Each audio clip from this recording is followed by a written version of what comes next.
At 3 o'clock in the morning, in the Iranian port city of Bandar Abbas, a man who controlled the world's most important waterway sat down for a meeting with his senior commanders.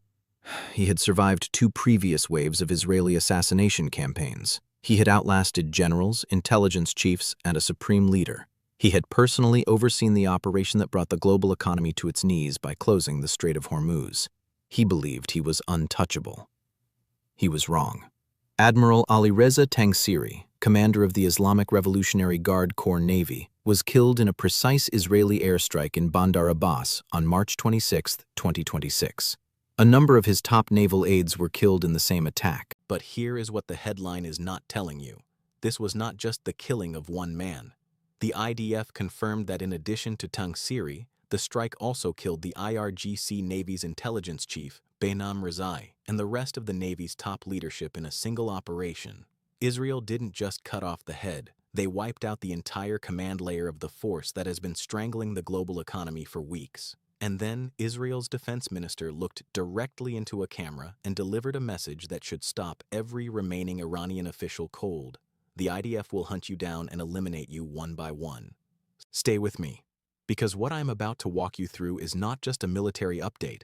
It is the story of a systematic campaign unlike anything seen in modern warfare, a methodical, intelligence-driven effort to decapitate an entire government, one official at a time. And the question that no analyst, no government, and no military strategist has fully answered yet is this: is it working? Or is Israel creating something far more dangerous than what it destroyed? To understand why this strike matters, you first need to understand who Alireza Tangsiri actually was. Not in the abstract sense of senior Iranian official, but in the specific operational sense of what this man controlled and what he had done with that control. Tangsiri headed the IRGC Navy for 8 years. During that time, he was directly responsible for overseeing the regime's maritime operations, attacks on oil tankers and commercial vessels, and leading efforts to disrupt freedom of navigation in the Strait of Hormuz and beyond. The U.S. Treasury had designated him under Executive Order 13224 for his role in the IRGC, citing threats to close the Strait of Hormuz and involvement in vessel sabotage. He was also linked to the transfer of unmanned aerial vehicles and support for operations that threatened global trade. This was not a bureaucrat sitting behind a desk signing paperwork. In recent weeks, Tangsiri had been in Bandar Abbas personally, directly overseeing Iran's efforts to assert control over the Strait of Hormuz by blocking vessels. His social media accounts had been posting updates on which ships were permitted to pass through the strait. The commander of a paramilitary navy publicly gatekeeping 20% of the world's daily oil supply, like a toll collector with ballistic missiles.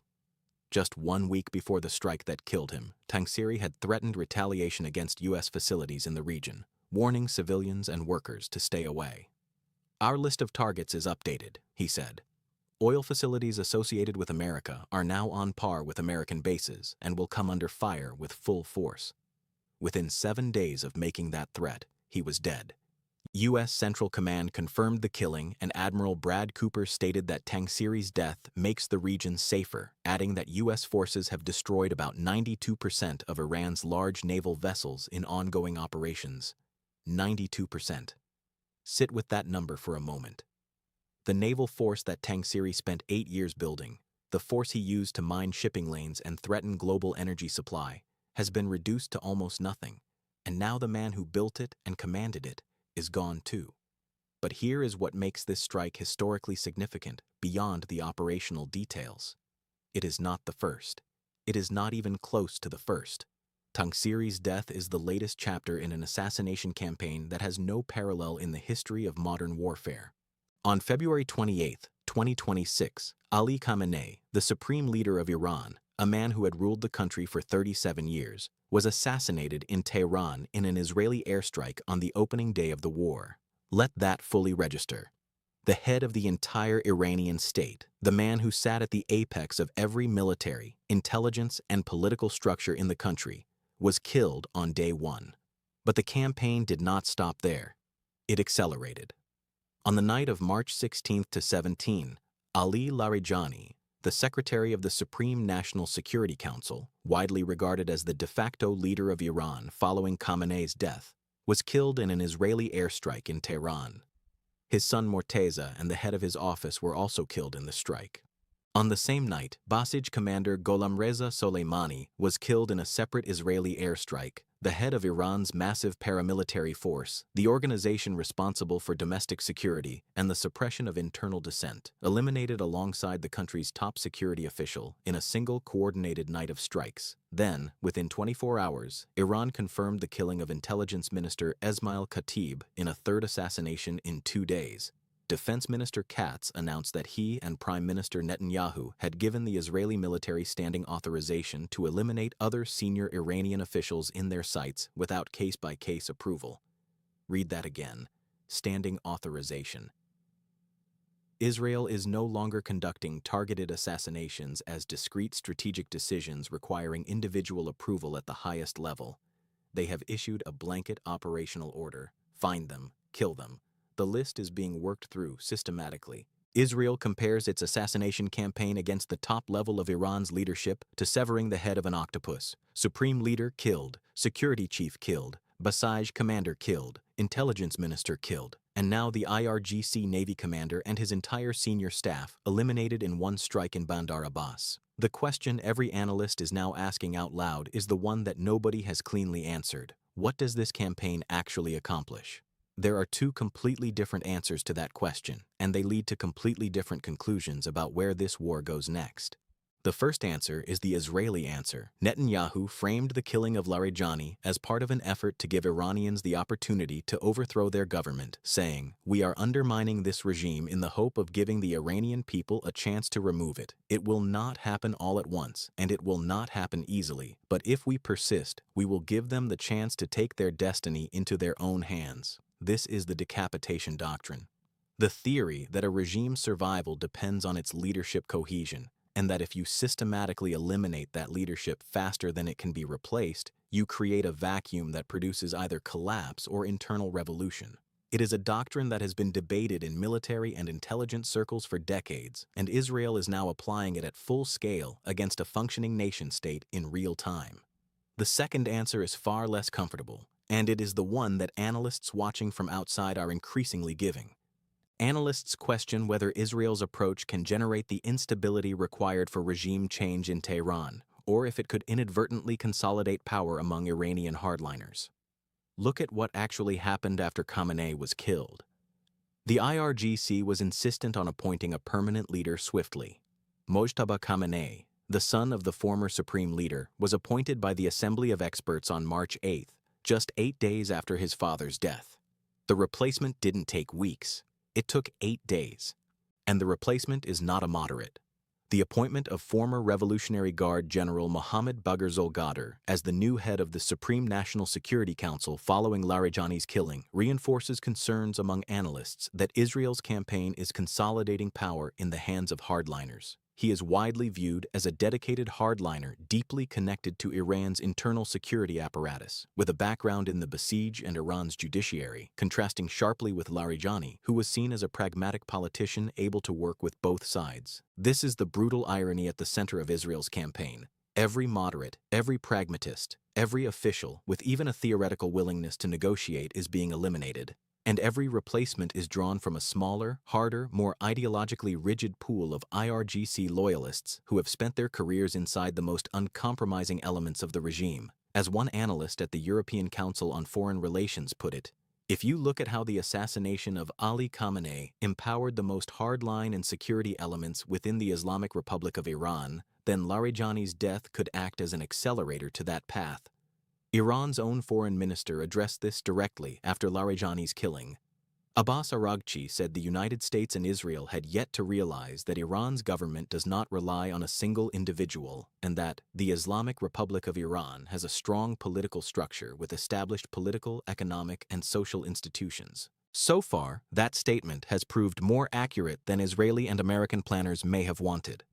Now zoom out to the specific consequence of killing Tangsiri, because the naval dimension of this war has a direct and immediate impact on every person watching this video, regardless of where you live. The Strait of Hormuz is 21 miles wide at its narrowest point. Through that 21-mile gap flows approximately 20% of the world's daily oil supply and a significant portion of global liquefied natural gas. It is the single most consequential maritime choke point on the planet, and Tangsiri was the man personally directing its obstruction. He had been in Bandar Abbas, directly adjacent to the strait, overseeing Iran's efforts to control which vessels were permitted to pass. His social media presence wasn't accidental. It was a demonstration of control, a deliberate signal to global energy markets that the IRGC Navy, not international maritime law, was deciding who moved and who didn't. With Tangsiri gone, along with his intelligence chief and his senior command staff, the operational coherence of that blockade effort has been dealt a serious blow. The question is whether it is a fatal blow or simply a disruptive one. U.S. Central Command has been working to destroy Iran's naval capacity throughout this conflict and believes it has eliminated around 100 vessels used by the Islamic Republic of Iran Navy and the IRGC.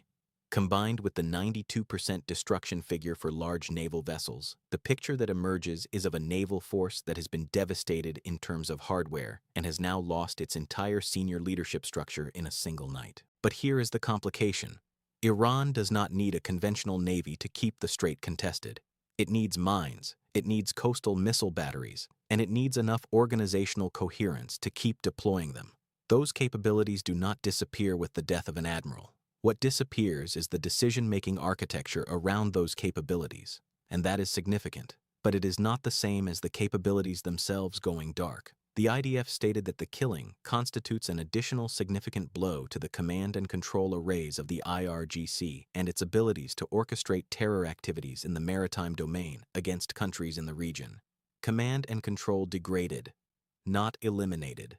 There is one more dimension to this assassination that most coverage is overlooking entirely, and it is arguably the most strategically consequential piece of the entire picture. Israel took Iranian Foreign Minister Abbas Araghchi and Parliament Speaker Mohammad Bagher Khalibaf off its hit list after Pakistan requested that Washington not target them in order to allow them to conduct diplomatic talks. Read that carefully. Israel has a hit list comprehensive enough that it required a foreign government, Pakistan, to formally intervene with Washington to have two specific individuals removed from it. The foreign minister of Iran is alive today not because Israel couldn't find him, but because a diplomatic request was made at the highest levels to preserve him as a channel for potential negotiations. This tells you two things simultaneously. First, Israel's intelligence penetration of Iranian leadership structures is so complete that essentially any named official is a potential target on a timeline measured in days, not months. The operational reach demonstrated by the Tangsiri strike, carried out at 3 in the morning inside a naval facility in a port city on the Persian Gulf, killing not just the target but his entire senior staff, is not the capability of an intelligence service that is struggling. It is the capability of an intelligence service operating at peak effectiveness against a target that has been comprehensively mapped. Second, the existence of a diplomatic track, however fragile, however contested, matters enormously for what comes next. Iranian-American analyst Trita Parsi argued that Israel's elimination of officials like Larijani may have been deliberately targeting potential off-ramps, saying, "It is in their interest to prolong this war as long as they can and kill off any potential off-ramps that Trump may be looking for." Trump admitted earlier in the conflict that the removal of key leaders might hamper the chances of a political transition. The attack was so successful it knocked out most of the candidates, he told ABC News. That statement from the President of the United States is extraordinary in its candor. The very success of the assassination campaign has created a problem for the endgame, because the people who might have been positioned to negotiate an exit, to represent a version of the Iranian state capable of making and keeping agreements, are the same people whose names keep appearing on the target list. So where does this leave us? Tangsiri is dead, his intelligence chief is dead, his senior commanders are dead. The navy he spent 8 years building has been reduced to 8% of its former size. The supreme leader is dead, the security chief is dead, the Basiji commander is dead, the intelligence minister is dead, and Israel's defense establishment has issued a standing order that says the campaign continues. Iran has dozens of executive security officials capable of replacing killed leaders. The Iranian government appears to have plans to replace key leaders relatively quickly.